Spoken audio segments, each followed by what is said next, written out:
Hello everyone, north Bengal বিদ্যায় তোমাদের স্বাগত। আজকে আমরা আলোচনা করব তোমরা যারা উত্তরবঙ্গ বিশ্ববিদ্যালয়ের অন্তর্গত বিভিন্ন কলেজগুলোতে প্রথম সেমিস্টারে অ্যাডমিশন নিলে এবং তোমরা তোমাদের এসএসসি বা স্কিল এনহ্যান্সমেন্ট কোর্সে মিডিয়া প্রোডাকশন বেসিক সাবজেক্টটি নিয়েছো, তাদের আজকে ডিটেলস সিলেবাস, মার্কস ডিস্ট্রিবিউশন নিয়ে আমরা আজকে আলোচনা করব। চলো আমাদের আলোচনা শুরু করা যাক।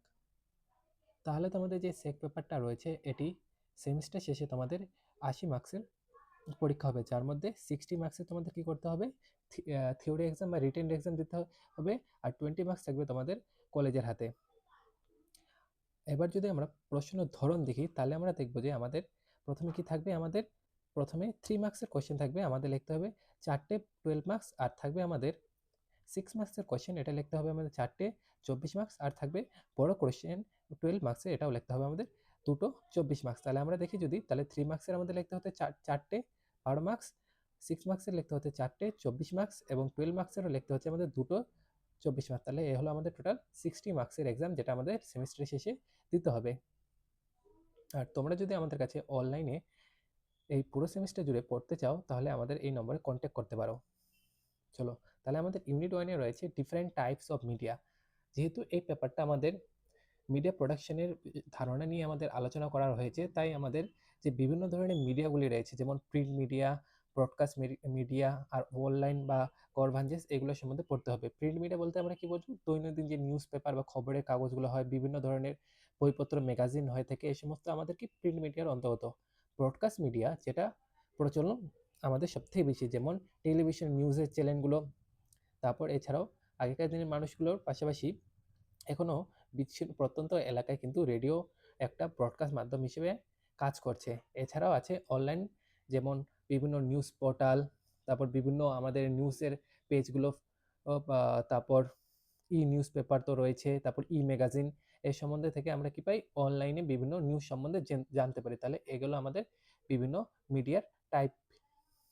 ইউনিট 2-তে রয়েছে আমাদের basis content for print media, মানে ছাপা মিডিয়ার জন্য যে বিভিন্ন কন্টেন্ট রয়েছে, উপস্থাপন যোগ্য জিনিস রয়েছে, এই সম্বন্ধে আমাদের আলোচনা করতে হবে। মানে প্রিন্ট মিডিয়া কিভাবে, মানে খবরের কাগজে ধরে নাও কিভাবে আমাদের রিপোর্ট রাইটিং করা হয়, এর লক্ষ্য কি, এটা কিভাবে লিখতে হয়, কিভাবে তদন্ত করতে হয়, বিভিন্ন যে আইনি জটিলতা রয়েছে এ সম্বন্ধে আমাদের জানতে হবে। তারপর বিভিন্ন রাজনৈতিক, খেলাধুলা, তারপর ক্রাইম, ইকোনমি এবং কমার্শিয়াল, এই সম্বন্ধেও আমাদের কিভাবে রিপোর্টিং লিখতে হয়, এটা আমাদের জানতে হবে। তারপর ইভেন্ট অ্যানালিসিস, দেখো যেহেতু এটা মিডিয়ার পেপার, তো আমাদের যে কোনো একটা ঘটনাকে কিন্তু অনেক গভীরভাবে বিশ্লেষণ করতে হবে। তুমি নিজের ব্যক্তিগত মত কখনোই একটা প্রতিষ্ঠিত মিডিয়া মাধ্যমে দিতে পারবে না। এখানে তোমাকে যুক্তিনিষ্ঠ পদ্ধতিতে সেই কোনো খবরকে প্রতিস্থাপন করতে হবে।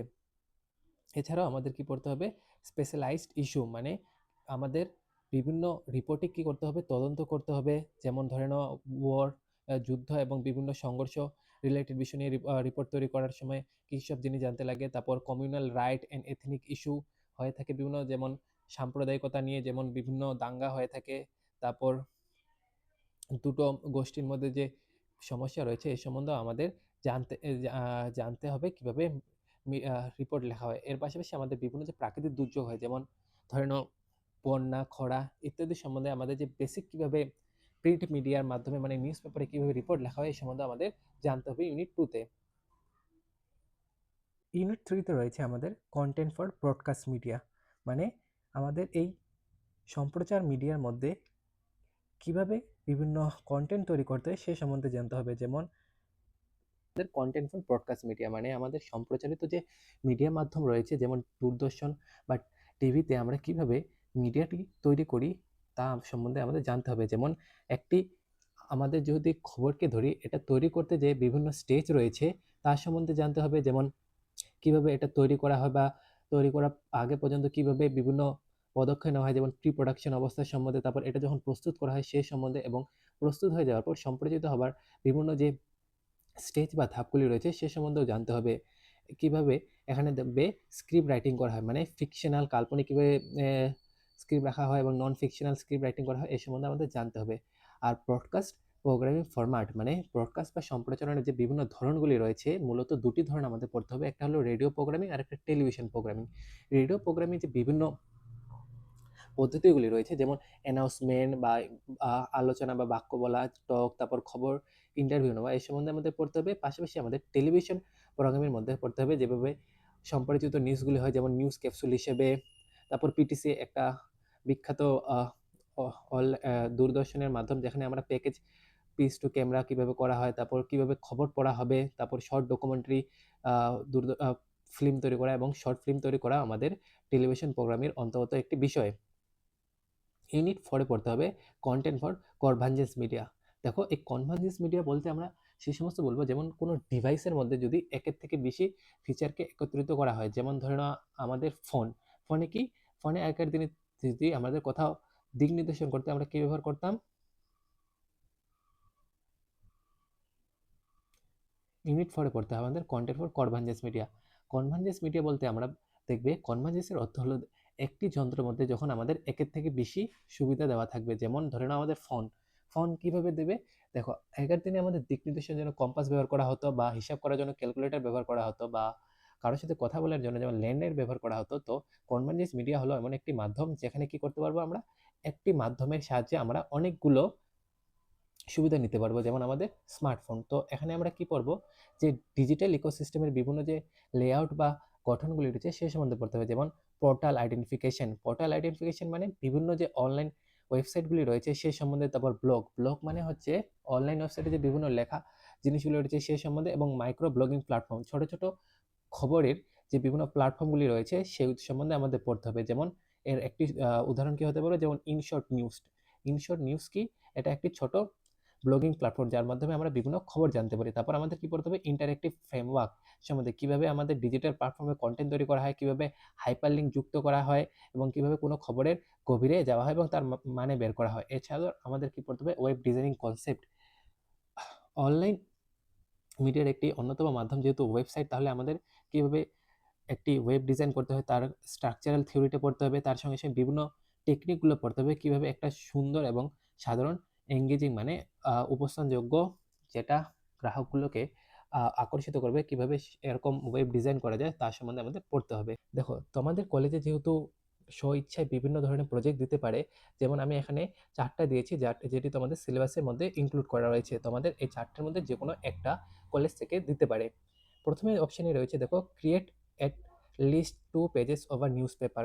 যেমন বিভিন্ন নিউজ পেপার, উত্তরবঙ্গ সংবাদ, এই সময়, আনন্দবাজার। তো এর প্রথম দুটো পেজ কিভাবে তৈরি করা হয় তা তোমাদের দেখে তোমাকে নিজেকেও একটা প্রজেক্ট হিসেবে দুটো নিউজ পেপারে পেজ তৈরি করতে বলতে পারে।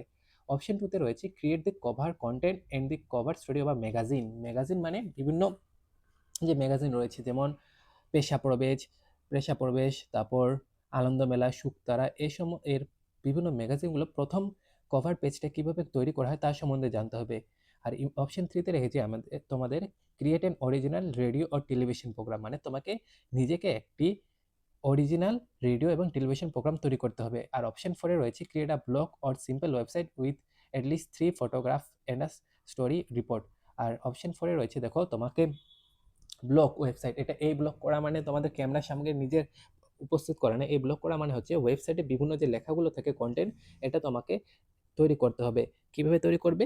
একটা সিম্পল ওয়েবসাইট তৈরি করবে এবং সেখানে তোমাকে একটা ব্লগ লিখতে হবে এবং তোমাকে মিনিমাম 3টে ফটোগ্রাফ করতে হবে এবং একটা রিপোর্ট লিখতে হবে। তো তোমাদের যদি কলেজ থেকে নিজের ইচ্ছা মতন বলতে পারে প্রজেক্ট করতে বলে, তাহলে আমি তোমাদের বলবো, তোমাদের কাছে যে রিসোর্স থাকবে তার উপর ভিত্তি করে তোমরা কিন্তু প্রজেক্টটা করবে। যেমন এখানে অপশন 1 এ রয়েছে, create at least 2 pages of a news paper, মানে কোনো খবরের কাগজে প্রথম দুটো পৃষ্ঠা তৈরি করা কিন্তু তুলনামূলক অনেকটা সহজ। আর অপশন 4 এ যে রয়েছে ব্লগ লেখা, এটা আর ফটো 3টে যুক্ত করে রিপোর্ট লেখা, এই দুটো এটাও কিন্তু অনেকটা সহজ। তো তোমরা সেই সমস্ত প্রজেক্টগুলো করবে যদি কলেজে নির্দিষ্ট করে না হয়, যেটা রিসোর্স তোমার কাছে ইজিলি অ্যাভেলেবেল রয়েছে, তাহলে তোমার সেই প্রজেক্টটা করতে কিন্তু অনেক সুবিধার হবে। তাহলে স্টুডেন্ট, এটা ছিল তোমাদের SEC paper, media production basis, total syllabus, marks distribution এবং প্রজেক্টে নিয়ে আলোচনা। আর তোমরা যদি অনলাইনে আমাদের কাছে পড়তে চাও, তাহলে তোমরা যদি মাল্টি ডিসিপ্লিন কোর্সে অ্যাডমিশন নাও, তো 399 টাকায় পুরো সেমিস্টারে তোমরা পেয়ে যাবে। এটা কিন্তু প্রতি মাসে দিতে লাগবে না, এটা তোমরা একবার পে করলে পুরো সেমিস্টার আমাদের কাছ থেকে quality PDF notes, online class এবং সেমিস্টার জুড়ে সাপোর্ট পেয়ে যাবে। আর তোমরা যদি মেজরে অ্যাডমিশন নিয়ে থাকো, তাহলে 799 পে করে তোমরা সেম জিনিস অ্যাক্সেস করতে পারবে।